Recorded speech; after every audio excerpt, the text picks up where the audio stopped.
Hello and welcome to the Bold Black Girls podcast. I'm Aries. And I am Kim. Hey, Kim. Hey, Aries, how's it going? It's going good. I cannot complain this week, although it's probably a lot of things to complain about. I just finished having the most amazing worship service with Pastor Michael Todd and Transformation. I'm talking about just laid out, ran up in the closet. You know how I got that long closet? I ran all the way to the window in the closet, all the way to my room, through the bathroom. I was doing an old Pentecostal run because it was just straight worship and praise. And I think I needed it more. I didn't even know I needed it, but I tuned in as well. And I was like, well, I used to be afraid of the Holy Ghost. Oh, okay. So I'm from Baptist background.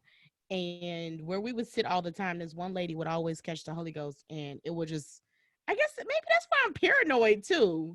Why? As a young child, she would just bust out. And I was never like, you're never ready for that, right?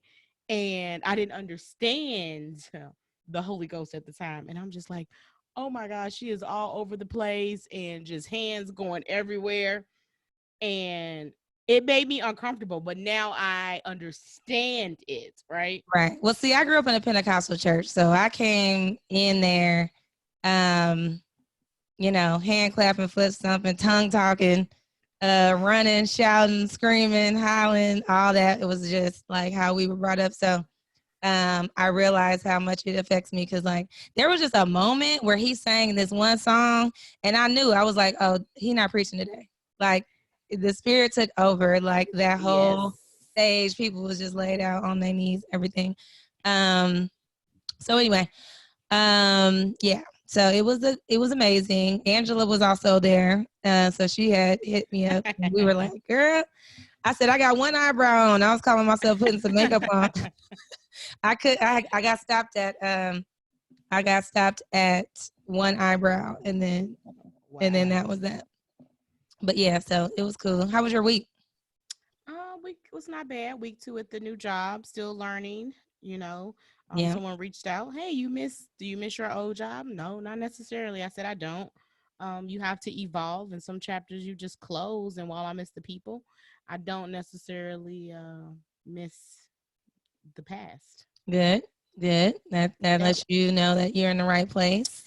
Absolutely. And then week 2, I already had a day off. So I love days Come off, on, right? somebody. Look at there. They gave my group the day off just because from a well-being perspective, with everything that's going on, we had Friday off. So I took that time to kind of do some physical activity. So I think I walked 15,000 steps Friday. Wow. And just kind of, got outside, get some fresh air, some good vitamin D, and met up with one of our friends, Carolyn, for a social distance walk in the park.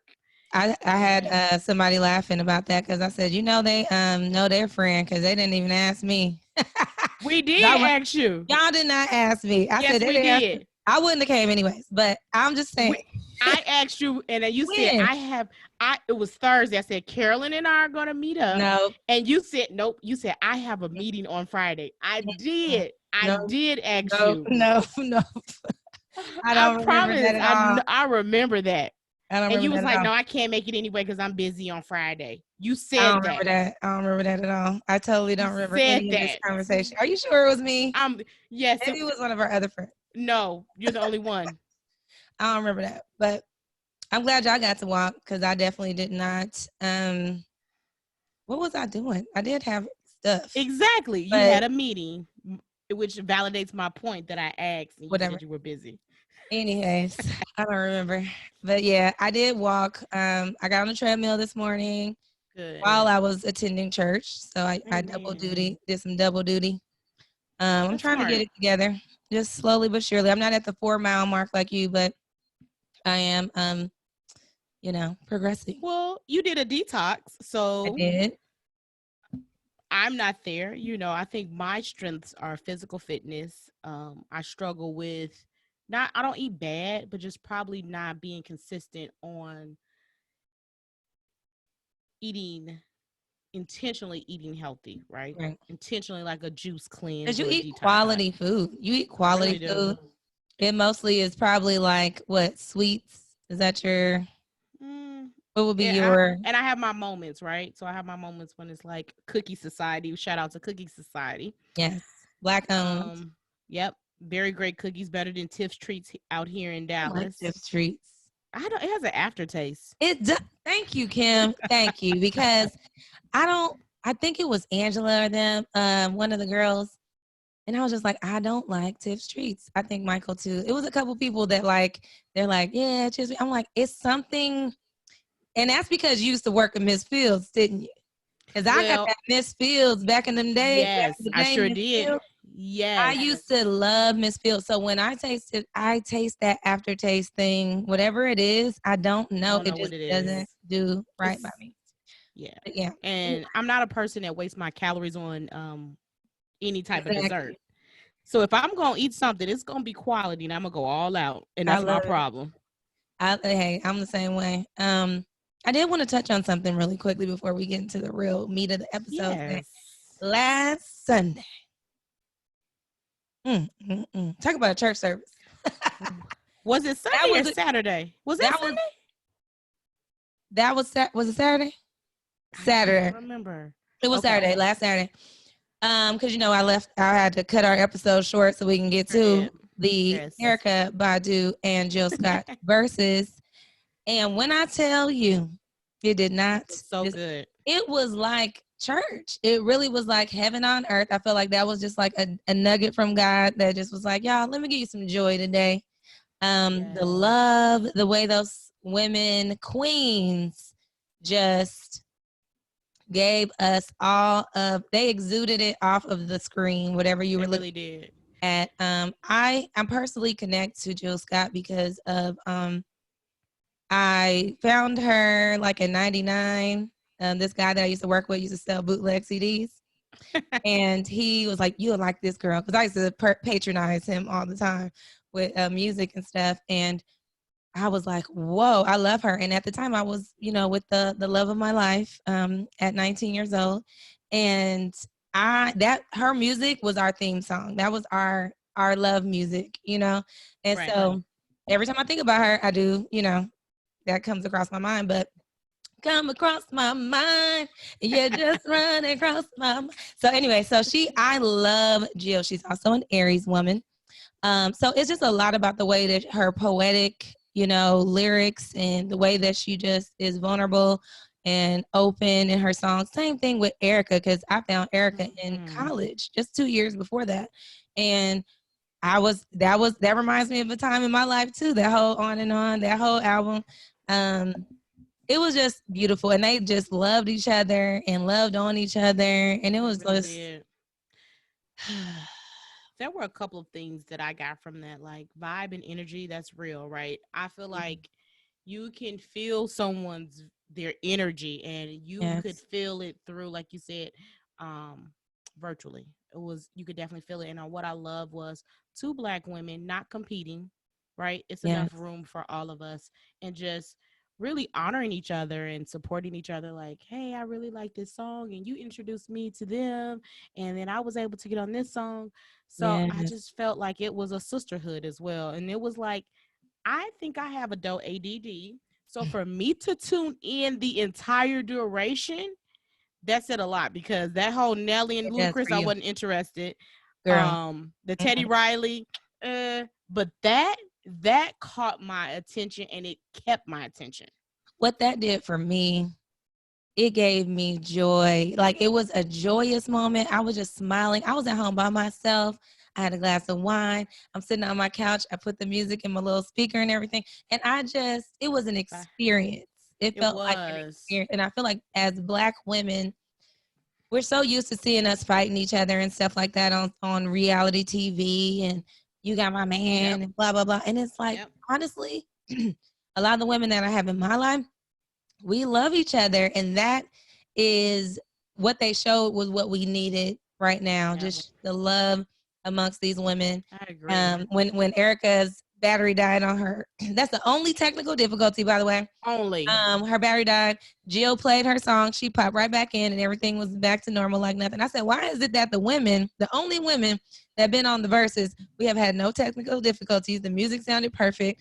I was so happy because I was like, please, Jesus, let this go right. And it did. And then this weekend, yesterday, I lasted for 5 minutes on that Ludacris thing. Number one, I wasn't excited about it. Number two, as soon as Nelly's Wi-Fi started tripping, I was like, I can't. My patience. I am in a euphoric state from last week. I can't. Still on a high. I couldn't do it. So that was beautiful. And I definitely think we needed some joy during just all the craziness with the coronavirus, and the police still out here harassing Black people. Karens are harassing Black people still. Not just harassing, but killing. Murdering.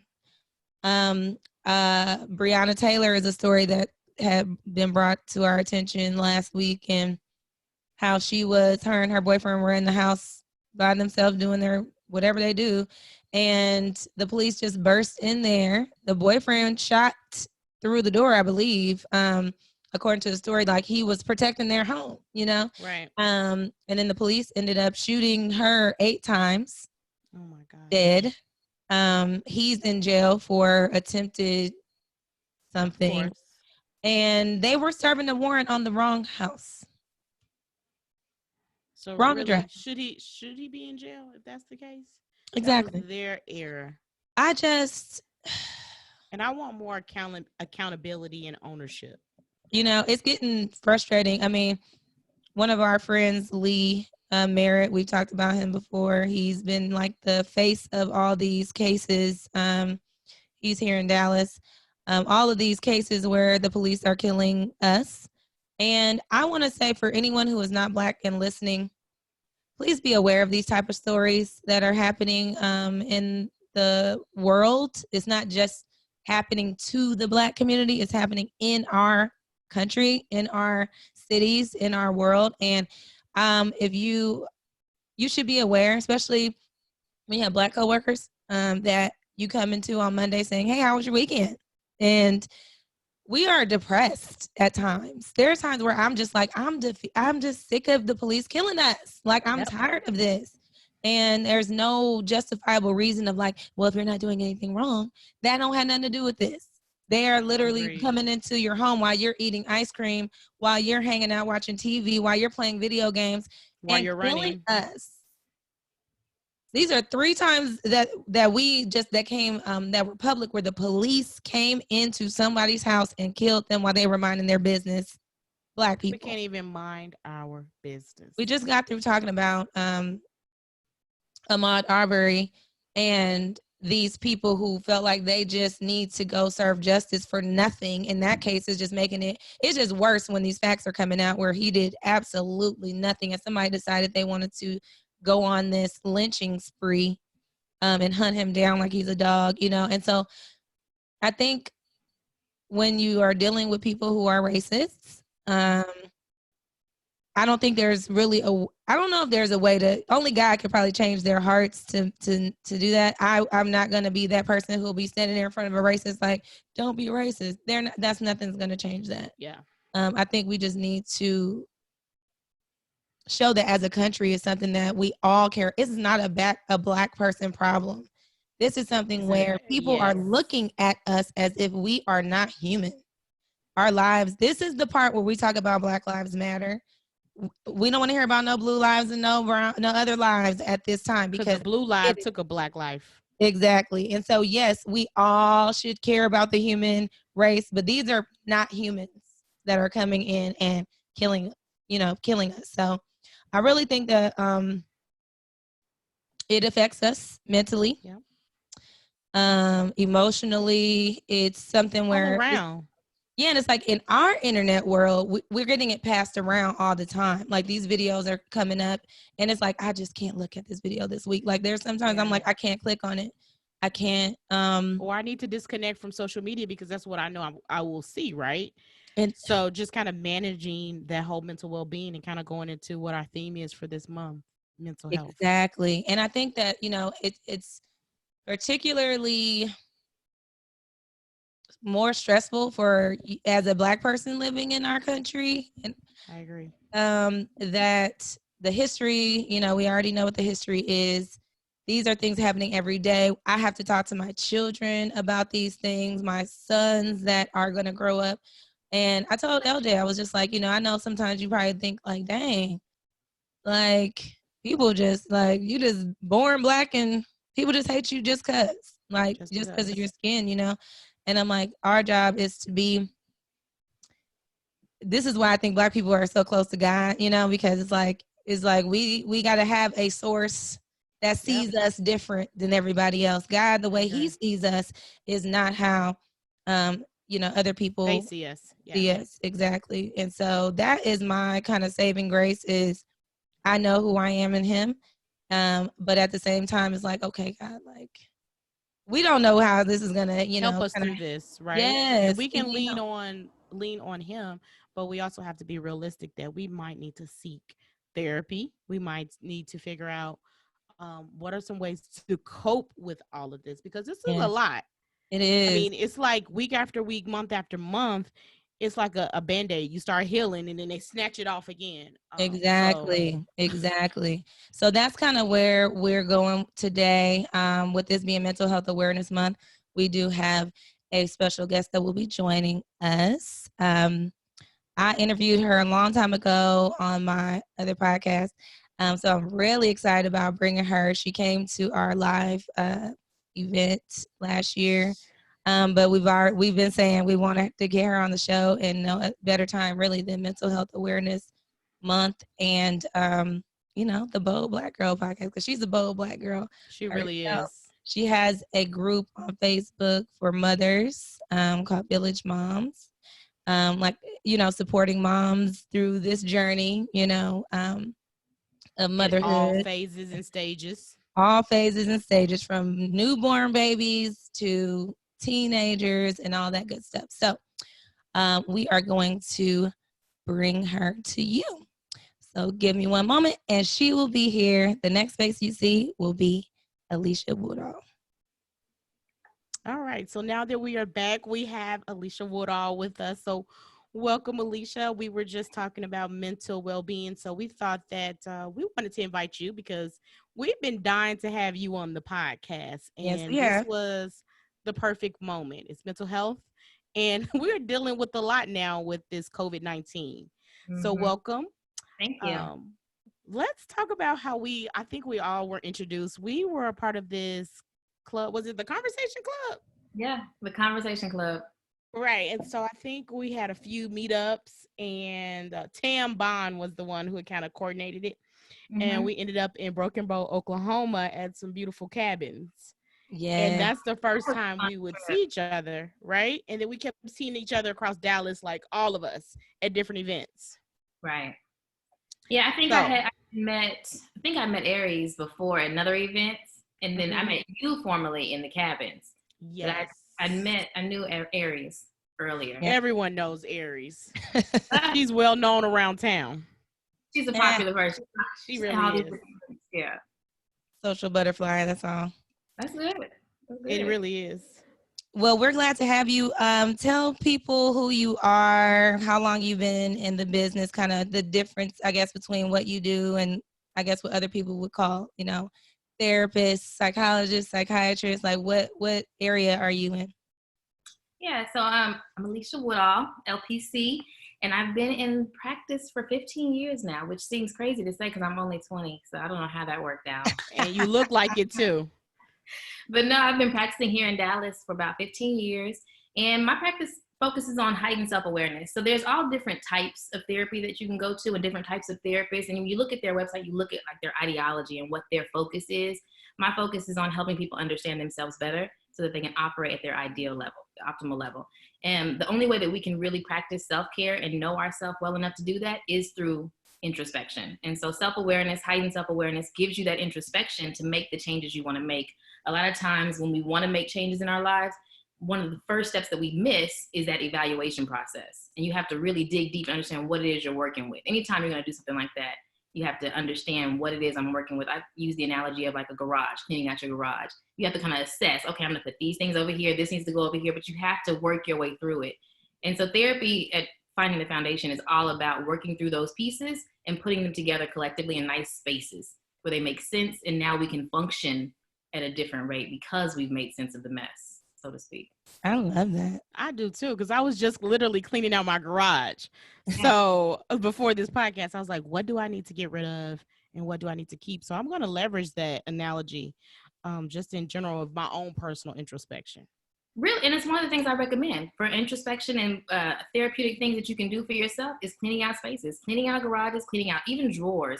Anything that you can clean out, take all the mess out, sort what you need, keep what you want and what you really do want to keep. It's therapeutic in and of the process of having to sort through stuff. As you're doing that, your mind is focused on different things. What do I need? Do I really need this?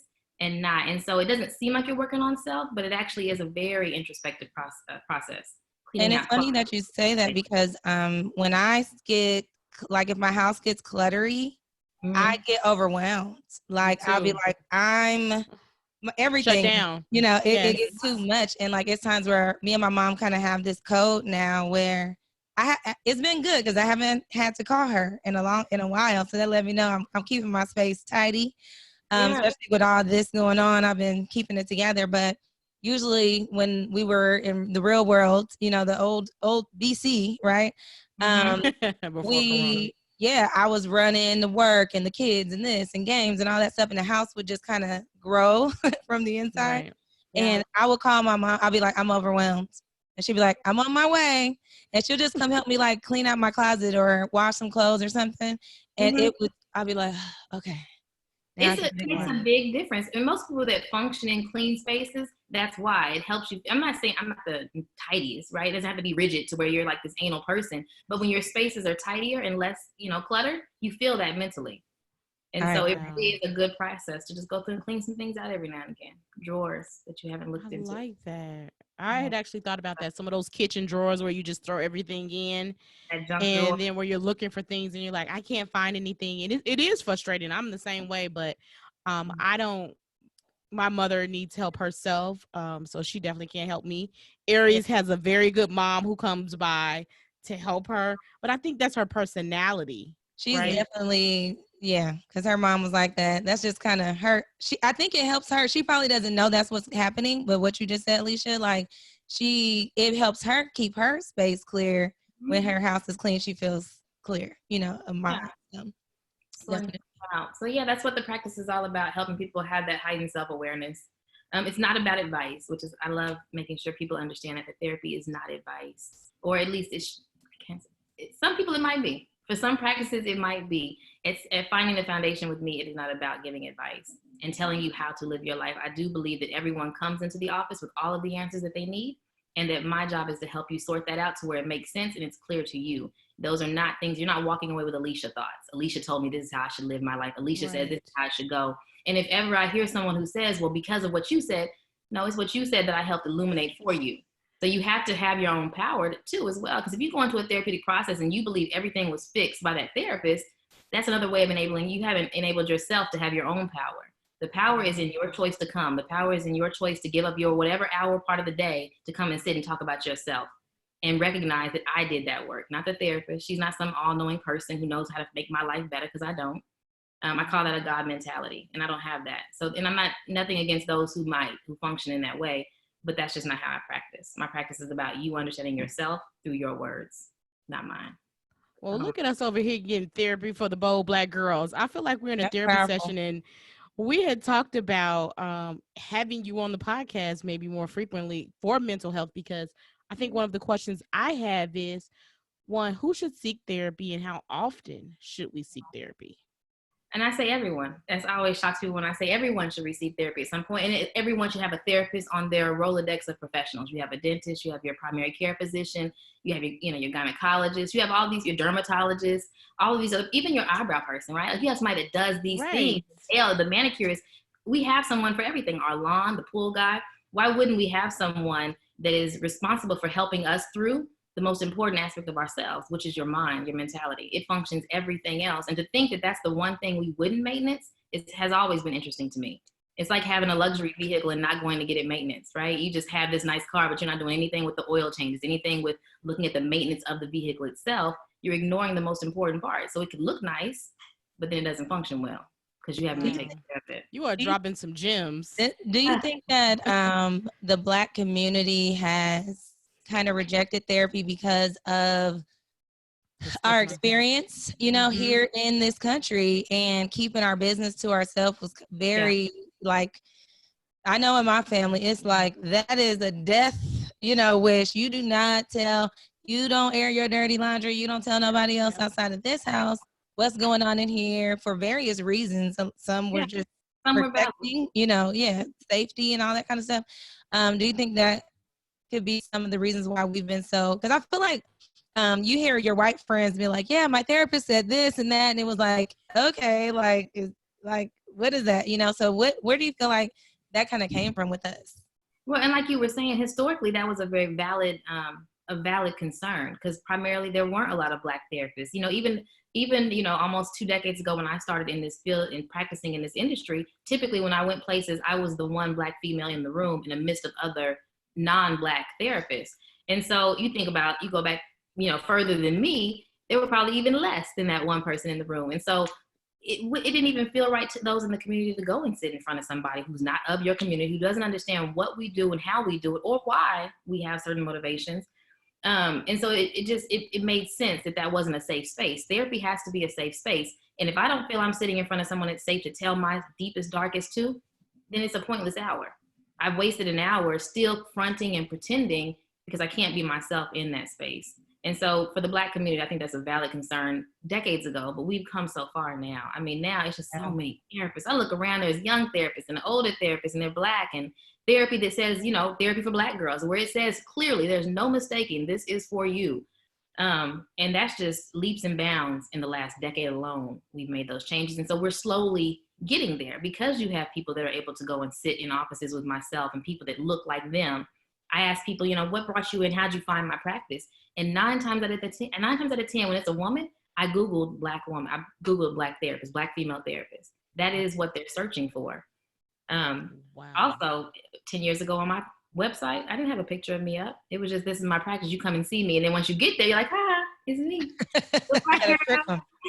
Giving therapy. But and my clientele was predominantly white back then too. So that's also shifted.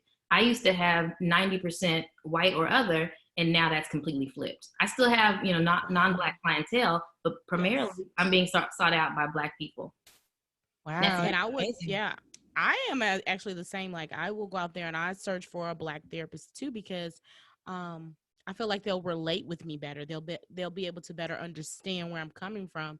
And back in the day, I didn't know about therapy unless the only way I knew about therapy is if you were bad, right? If you were bad, you need to go to therapy. It was never like, okay, you know what? You're experiencing some challenging times. Let's seek out therapy. I didn't even know what EAP was for the longest. I was at my job for 19 years and probably didn't know what EAP was until year 15. And I heard some of my white colleagues like, yeah, I'm going to go see my therapist with EAP. I'm like, well, what is EAP? No cost, right? When people call me, that's the first thing I ask, have you called and talked to your insurance company? Because we've used our insurance for medical benefits, but very few have used it for their mental health. And so I advise everyone, even if you're not going yet, call and just have a quick 10-minute conversation. What do my mental health benefits look like? Most companies, especially the larger ones, have EAP, Employee Assistance Program, which is where those services are at no cost to you. Your company covers the copay and everything. You just show up for X amount of sessions. It ranges from 5 to, I've seen some as large as 15. Wow. But yeah, it's a great benefit, but most people don't even know they have it, and they've had it for years.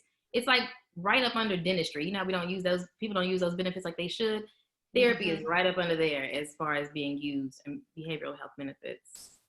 Yeah, no, I mean, that can save you so much to find out about it. You know, like you can go to those sessions. If you get 8 sessions or whatever for free, you got 8 times you can go see someone to verify, okay, is this the right person? And then not give up on it. Because I know I've had a couple different therapists where I'm like, okay, they were cool for this, but maybe long term, I don't want to continue going with this person. Now I can go seek out somebody a little more specialized, or someone that I can go see whenever I need to see somebody.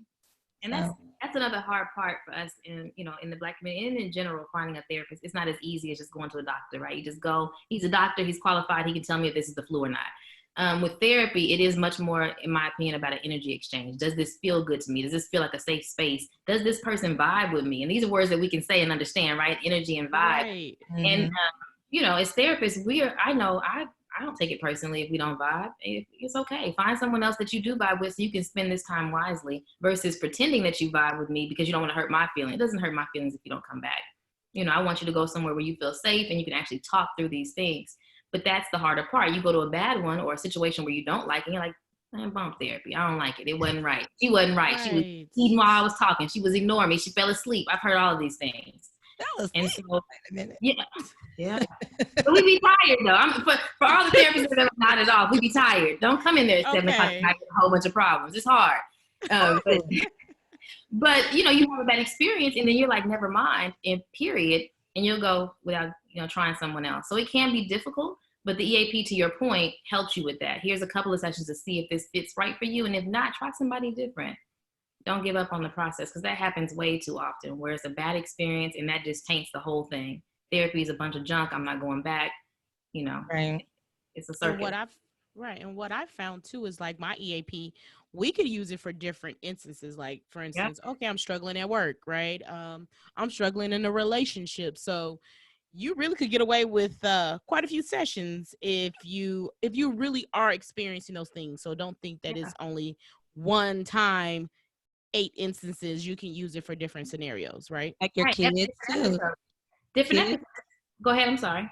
I was just going to say with kids too, like if your kids need it, you can utilize that for them. Or if y'all want to do family therapy, that's separate from if you went by yourself, Yeah. And then what you were talking about, Kim, is their episodes.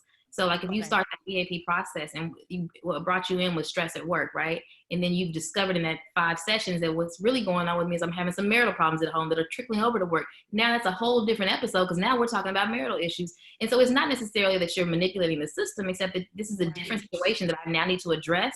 And you're able to do it with that same therapist, different episodes of your EAP and utilizing that benefit. Awesome. And I'm glad you brought that up because Aries and I went to an event and EAP came up and one young lady was like, I don't use it because I feel like they report that information is not private. So I'm not going to counseling and I'm not using my EAP benefit. And I'm like, that is HIPAA, right? So they can't share that. You're not sharing information with the employer. No, you're not sharing information with the employer. You are sharing information with the insurance company, but it's not information to the extent of what she meant, right? It's information as far as what the diagnosis is. If you go to a doctor's office, they have to say it was for this reason, right? A medical reason on their billing form. The same thing is true when you're using your insurance for your copay or for your mental health benefits. We have to say this is the reason they showed up. Doesn't mean they get access to your notes or that they can hear what you said or that we're telling them what you talked about. But as far as billing goes, someone does know that you came on May 15th and I saw you for symptoms of depression. Okay. That is part of it, but that's insurance. And I don't think they're reading that. I mean, you're not looking at your boss isn't reading your medical insurance. No, claim. Violate the HIPAA. Yeah, like you were saying, HIPAA compliance is that they cannot read anything into your personal information. That's just technically, though, I am sharing that, right? Doesn't mean they're actually looking at it and saying, oh, Aries did this one, but it's for billing purposes. Right. It's not. I'm glad we cleared that up. Yeah, because I think a lot of people fear using that EAP benefit for that reason. They found out that their employer and their boss is going to know what they're going for, when in fact it could be helping them to cope at work with that challenging boss. No, it's that's confidential information. It's not shared. So since we've been on this COVID-19 and kind of taking a pivot, what are some of the statistics that you are kind of seeing as far as like the mental health? Because we are dealing with people who are single, married, and we all have different struggles. Right. When you say statistics regarding what?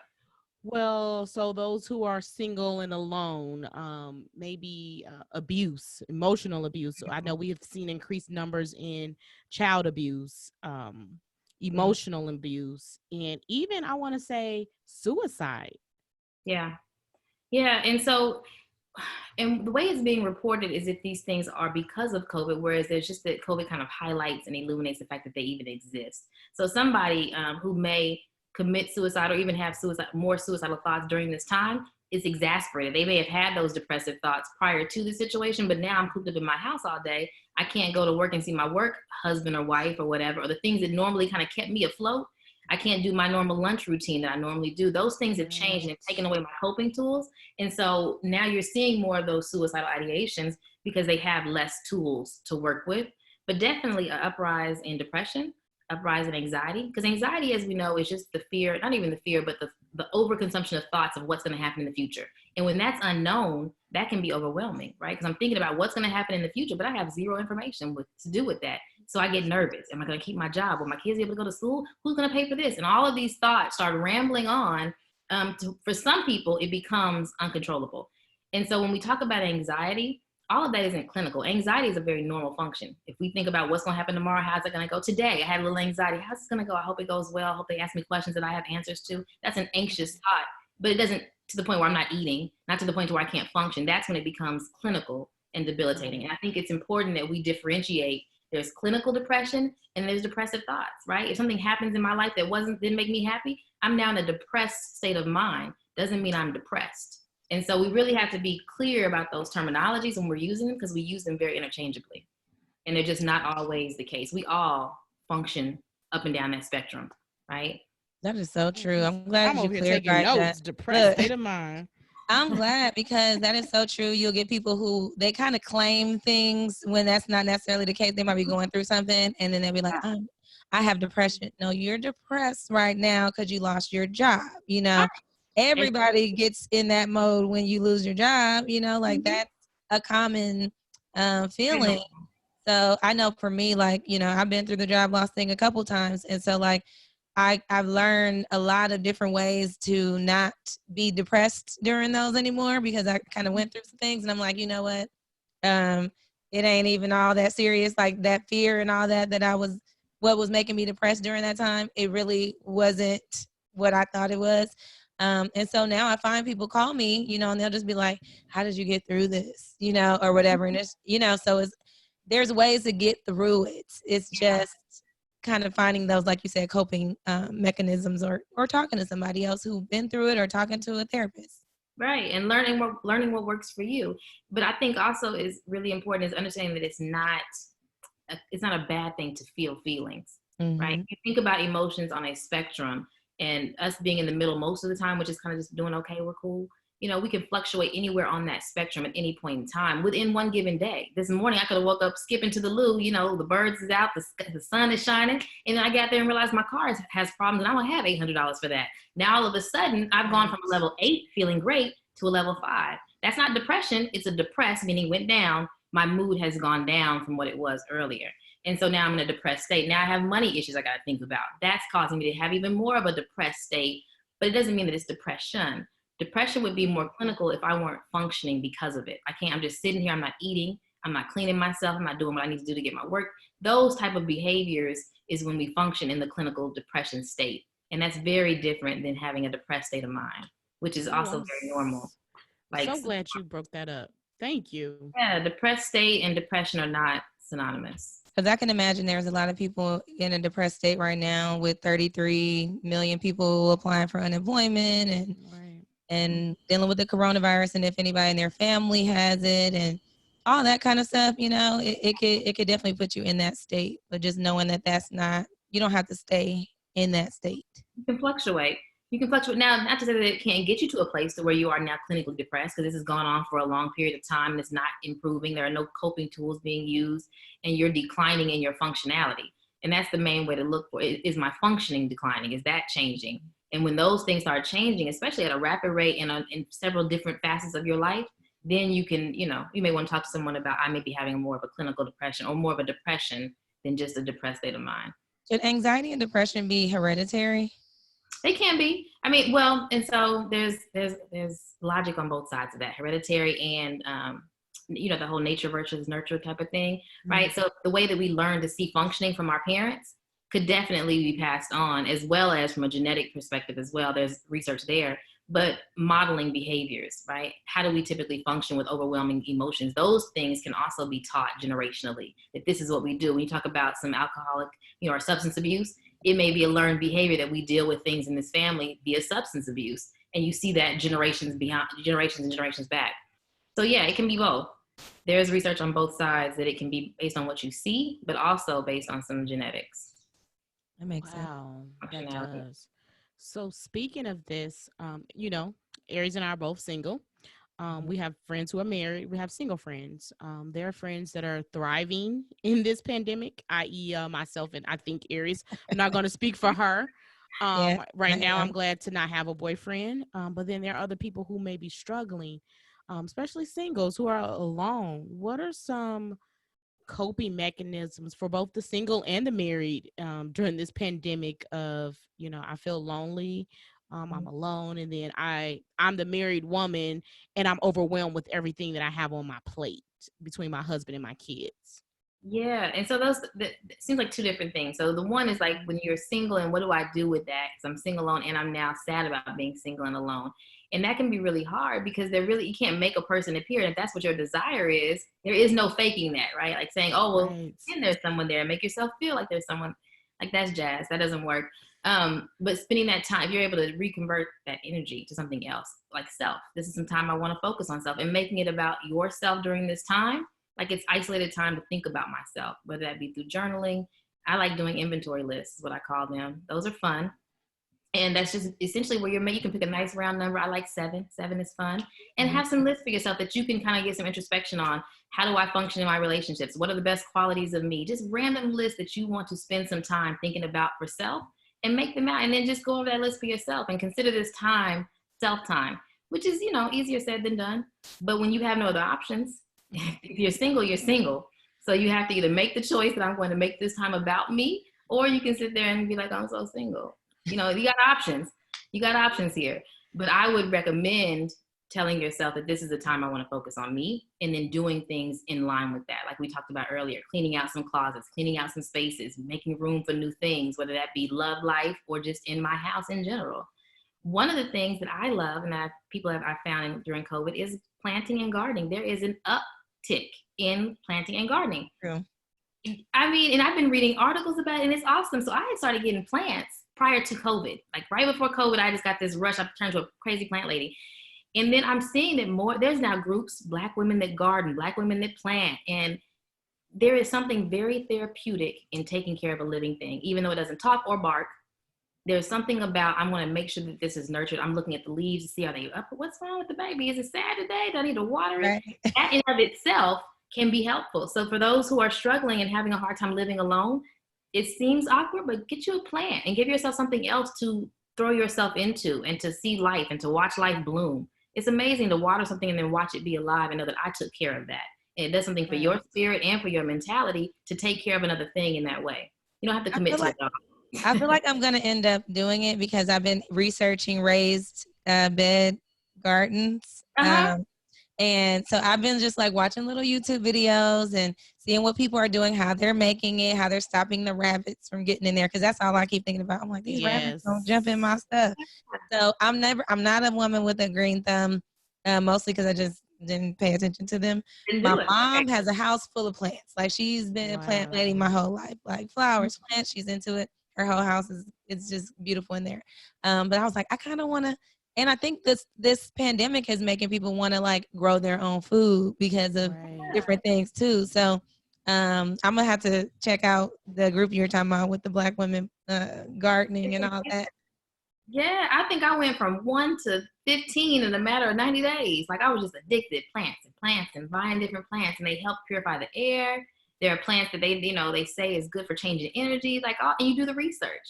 So all of that, those are things that you can do to kind of bring life, literally bringing life into your home that's not just you. So you're single and you're by yourself, but there's life in here. There are other things that are living in here. It's not just me, and all that can be helpful. Like that. Yeah, it's an interesting trend for sure. Yeah, I don't have a green thumb. I was raised with a dad from the South we had a garden. Yeah. I just didn't get it, but I think I need to. This is the time to do it, right? We have nothing but time.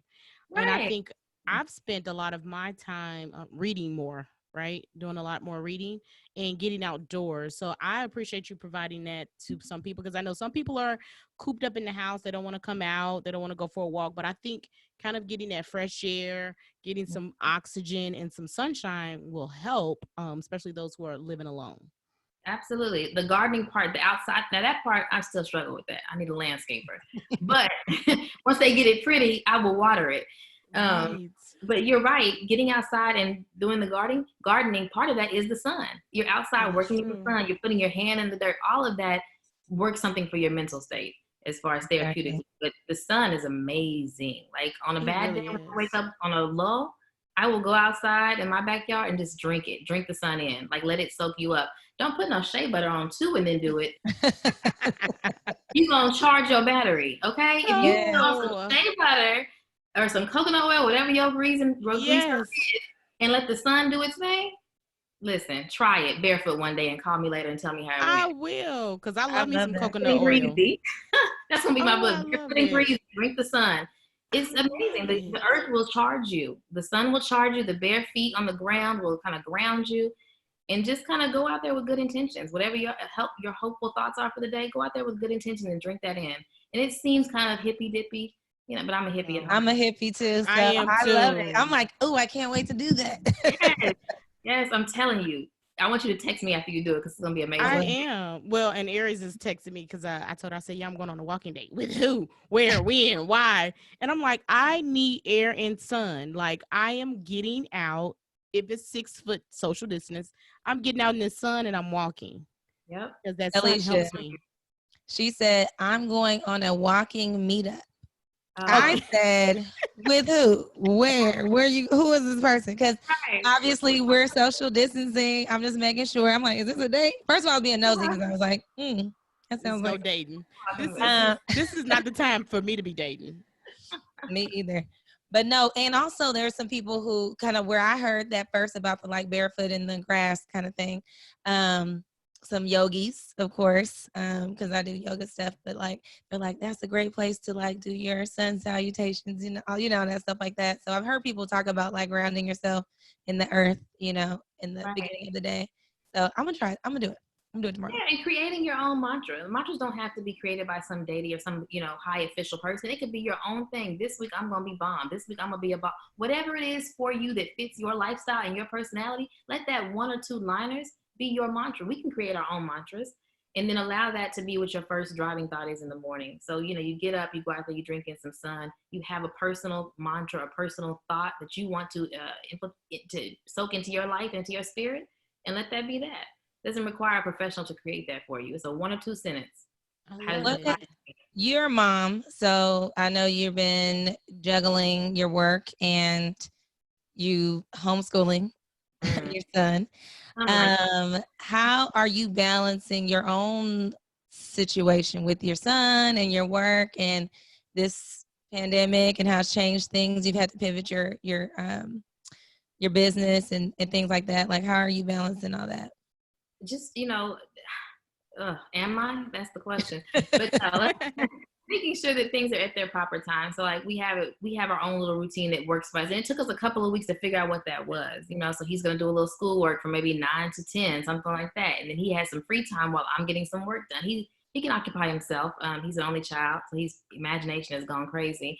But it really took us some time to figure out what that was, because we tried the whole sitting at the table, we're going to do this school thing it just didn't work that well. And so now we're very flexible in that way. And we're flexible around the schedule, my work schedule. So during those times when I'm having to work, that's my free time to just do whatever. And who knows what he's out here doing, playing with his toys, watching his Netflix. He's watched more Netflix than I have. But it really was finding a good balance for us that worked. And then, the weekends that he goes with his dad are helpful too. So yes, they are, girl. I love my weekends. And I'm glad you brought that up, because there are some parents who are just rigid to a schedule. Be flexible, because not everyone learns the same in terms of e-learning. So you might need to be able to flex that for them to give them that break, the well-needed break that they need, right? Absolutely. And the rigid schedules for me are recipes for frustration and disappointment, because when they don't work, then your head explodes. And you're like, why didn't it work? I had this all planned out perfectly. So I'm not rigid in my life in general. I'm very laid back in that way. So that's easy for me to be laid back and to promote being laid back, because rigid to me just seems like a recipe for tension and being uptight, and it didn't work. And now I'm disappointed and I'm mad. And it's never been it's not my personality style. I know for some people it is, and they like that, rigidness, but I also know that when it's not right, it throws them for a loop. So I can't do rigid. More so of I can't either. I'm more so of a don't force. It's a flow. Yeah, it is a flow. I like that. It's a flow. I'm like, how does my body naturally draw energy, and when am I most creative? When am I most able to do my work? Like last night, I sat around the house most of the day yesterday I did some things, but I chilled. And then there was a point at like 9:50 at night where I was like, I got ideas. I started typing stuff, and it's like, I got to get it while I can. And then I'll be like, okay, I'm tired again, or I'm good, that's gone. So I'm starting to be more aware of how my body naturally, when it wants to get creative or when it wants to do things. And even with the boys, like they've gotten their little stuff together where they'll wake up at 5 o'clock in the morning some days and be like, well, we're getting up together. They have this whole plan that they put together where let's get our homework done early, then we could play video games or do this or whatever all day. So I'll come up, by the time I come out and see them, they're in there. Marvin's helping LJ with his reading, and LJ's helping Marvin with, this. And I'm like, yes, I love this. I'm not going to make y'all stick to a hourly schedule when you already came up with your own. Like, that's like the perfect situation for me. So I think being flexible is it frees your mind to have to, well, go ahead then. That's fine.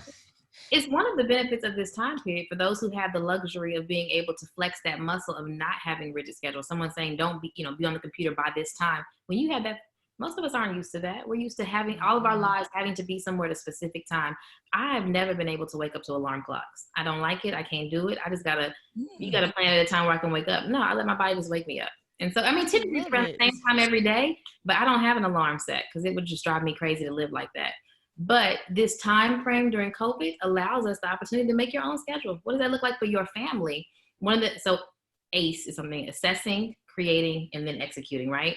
So you assess, what does my family need? What works best for us? Are we night owls? Do we need to do homework after 6 when mom gets off work because she can't help you beforehand? Like assessing my variables, creating a plan based on those variables, and then executing that in our household. It doesn't have to look like theirs or theirs.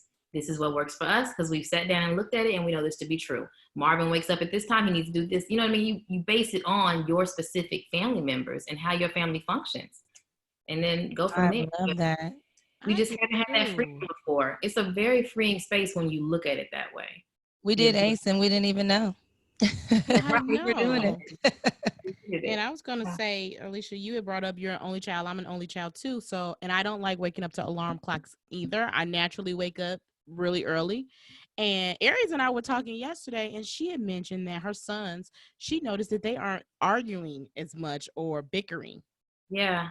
In this pandemic. So she's experiencing a blessing in her home. I sure am. I haven't been fussing. And they have been playing together and not fighting. It's something that I started observing after a couple of weeks. I'm like, hey, nobody's fighting, like we're spending time together. They know I work all day. They're actually seeing me work now, like that I actually have work. And then we have a time in the evening where we eat together. We usually eat lunch together. Like I'll take a break and then I go in there and eat lunch with them. And then in the evening, we eat dinner together and we were watching All American. We're done now, Kim. We finally finished. Oh, okay. But that we had something to anticipate. That was our little like, oh, come on, Mom, can we watch this? Or Black AF. They like Black AF too.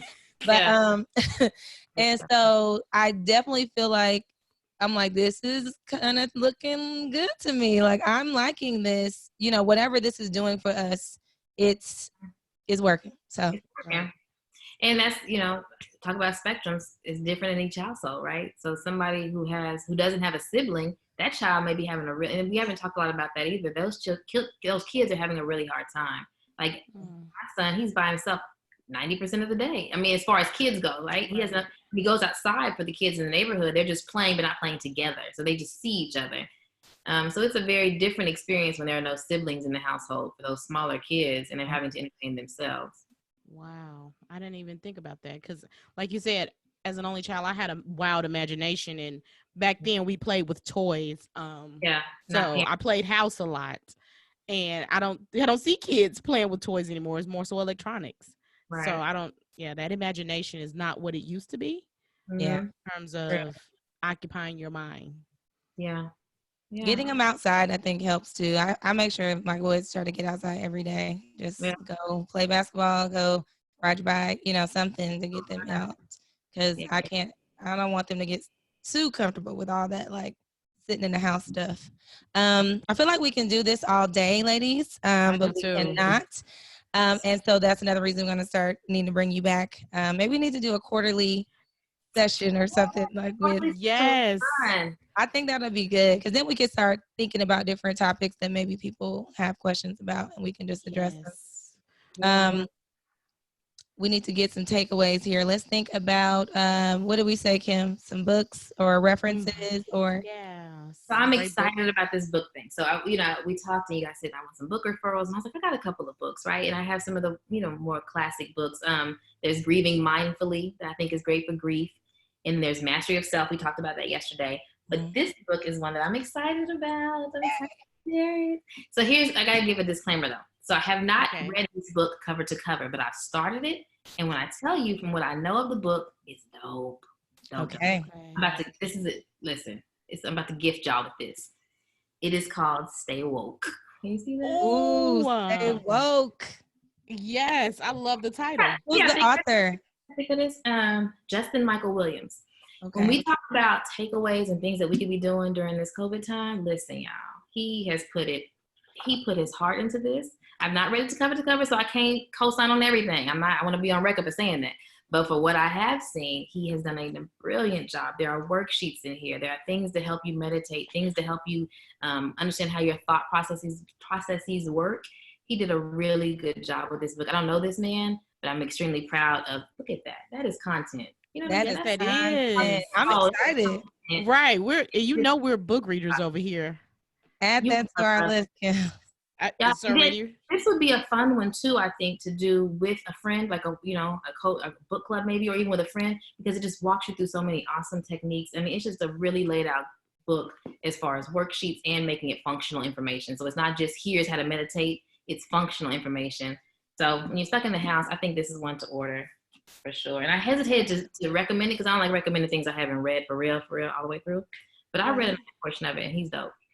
Thank you for sharing love that. That's perfect. Yeah. We love some good books, and anything that makes us kind of think about what we got going on and reflect, I think is super helpful. Yeah, it's a good one. Then Grieving Mindfully. Where is it? I brought it here. Grieving Mindfully, this one. And it's by Samit Kumar.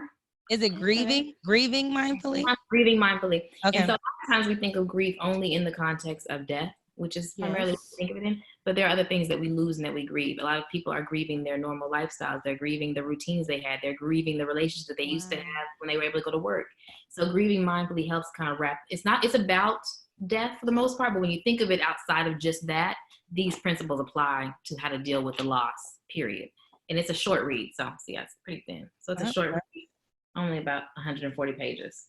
Pretty good. Love it. This is my favorite one for grief. Yeah. So those two.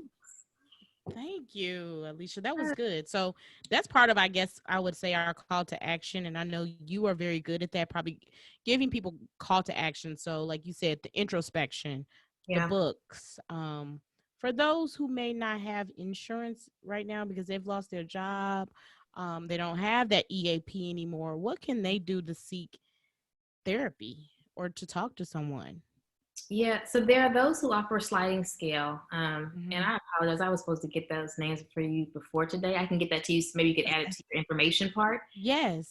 There are places that will offer sliding scale, meaning that they'll base it on your income, and you'll show them like maybe a utility bill or something like that. And there are group practices that offer that. I can get that name for you. And then there are others who don't necessarily offer that, but they may offer different packages or customized packages that help you be more affordable. So like, for example, I have a customized package where you get 4 for the cost of 3, which is still somewhat of a savings, but it's still a lot. And that's very much a luxury item when money is funny. When finances aren't right, talking to somebody about some stuff just seems counterproductive. Have like you I'm heard of time broke. I don't think that makes sense. So have you heard of is it open source? Not open source. I feel like it's called open source, but when I had went through a job loss, it was a different Open Path, I think, maybe Open Path. I'll find it, but it's for people who can't really afford it. So like I didn't really pay that much. It was probably like $35 or something like that for a session, because it goes off your income. Like you tell them like, you know, what you can pay basically. It's a nonprofit, I think, that they'll coordinate you and get you at least with someone who, it might be somebody who's training, you know, it might be someone who's, you know, doing their hours or whatever. So they have some places like that. And then I also did the one with the sliding scale before, as well. So, and you can definitely Psychology Today is another website. I call it, and I hate when I make this reference, the Tinder of mental health professionals. So it really is, you swipe through different profiles. Like, oh, I like her. I don't like her. I like what they said. And you just kind of go through, you can pinpoint, you could say like the specific things that you're wanting to talk to someone about. So you can narrow it down, right, to where it filters out. You can put which zip code you want to be in, near my job, near my house, and then it'll filter those out, and you can choose from those different profiles. Those profiles will typically give you a link to their actual real website, and then you could probe even more. Go to their website, look around. Remember, it's about energy. Does this look good to me? Does this seem like somebody I would want to go and talk to based on what they're saying on their website? So Psychology Today is a good one. And you can put on their sliding scale, or you can put who's accepting, you know, who accepts different types of payment. I love it. I do too. So what did we say? What was the call to action, Kim? So I would say if we could summarize our call to action is, one, do some introspection, right? Alisha said, even maybe use that stay woke and do it with someone. You can do it virtually. I know Aries and I have been reading I think we've read already 3-4 books already together, and that's a good check-in. Get out and get some vitamin D. Maybe start doing some gardening. Did I miss anything, Alisha, as far as surviving maybe in a pandemic? EAP. What was it? Checking your EAP benefits and see what you have. That's a call to action. Even if you're not planning to go to therapy right now, if you're hearing this, call your insurance company and have a quick conversation. At least check that off your list, so that if and ever you decide I want to, you have an understanding of what your benefits look like. And so that's at least a starting place. How can people follow you, Alisha, and see what you're doing, or if you're going to be doing any talks? I know now virtually you're probably getting pulled in some virtual stuff. So where can people find you or follow you? So on Instagram, it's Finding the Foundation. It's Finding Finding the Foundation on Instagram. And then on Facebook, it's my name, Alisha Woodall, LPC. Awesome. And we'll make sure that's all of your information are in the notes so that they can easily access you and find and follow you. So we have really enjoyed this. Like, I love this was a therapy session. I'm like, can you come back? Can you come back? Finally, we took long enough to get her on here, but we're gonna have her back. I kept seeing all these different blogs. I was like, oh, okay, they got something. No, we were always bringing you up. I was like, when are we? And so we said mental health. So after we got done talking to you, we were like, we need to have her on quarterly. Just to kind of reference what you said is not only go look up EAP, but go find someone so that when you have that person, you have your person, just like you go to the doctor. Yep. You have your person. And you asked earlier, I think I may have missed over the question, how often do you go? And it can go from weekly to just quarterly to whenever you need it. But having that person on your list of people that I know that I can go to and trust. People start off weekly to kind of get that stuff out of the way, and then it just starts tapering off. Now I'm coming once a month. Now I'm coming as I need. So it changes. It varies. Initially, though, you go weekly just to kind of get the ball rolling. You don't want big gaps in between the first time you tell everything and then the second time there's 2 weeks later. So try to go weekly initially, and then you and your therapist work together to taper it off to where you're not coming as regularly. Awesome. I love it. What I would like people to also do weekly is go on the go to iTunes or YouTube and like and subscribe and rate and review the episode. And make sure you head over to boldblackgirls.com and pick up your Bold Black Girl t-shirt that I have on. You can't see. But yes, and join us again next Wednesday at 7 a.m. for the next episode. We are having another special guest. So we're doing things, you guys. We are evolving the podcast. We're trying to do some different things, you know, to tighten things up. And so, again, Alisha, thank you for joining us. And we will see y'all next week. Have a bold week. Yes. Thank you guys for having me. You guys are awesome. No, I thank appreciate it. you. Bye. Thank you. Bye.